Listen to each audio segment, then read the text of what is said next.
Over 5,000 years ago, a civilization was born in ancient Egypt which was to endure for the next 3,000 years. It was presided over by a long succession of kings known as pharaohs. The pharaohs were considered to have been born as divine beings, destined to become gods upon their death and to join Ra, the great sun god, in the sky. The first of the pharaohs is considered to be King Menes, who founded a dynasty in 3100 BC and began a period in Egyptian history which has become known as the Old Kingdom and was to last for the next 1100 years. He succeeded in uniting the upper and lower parts of Egypt into a single kingdom with a new capital, Memphis, which was located just outside of the modern city of Cairo. During this period, the first pyramids at Saqqara and Giza appeared, and many of the rituals and practices which were to last for the next 3 millennia were established. By about 2100 BC, the power of the pharaohs had declined considerably, and many parts of the country had fallen under the control of local tribal leaders with their own small kingdoms.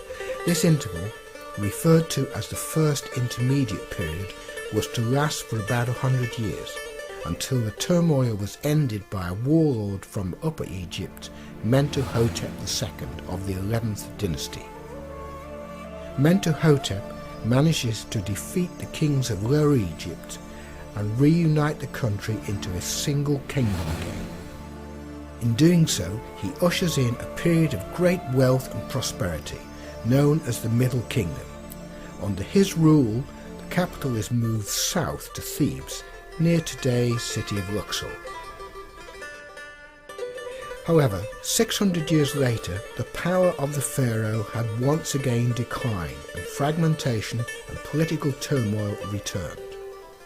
During this time, known as the Second Intermediate Period, Egypt was again divided into 2 parts, until 1550 BC, when it was reunited by the pharaohs of the 16th and 17th dynasties. And so began its most prosperous and successful era, known as the New Kingdom.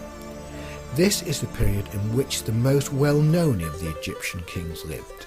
Tutankhamun, the boy pharaoh of the 18th dynasty, followed some 50 years later by the great Ramesses II.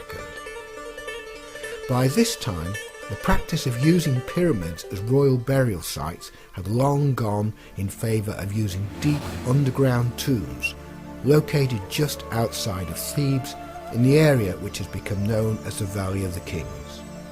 By 1070 BC, the grip of the pharaohs was once again diminishing as the country once again became fragmented.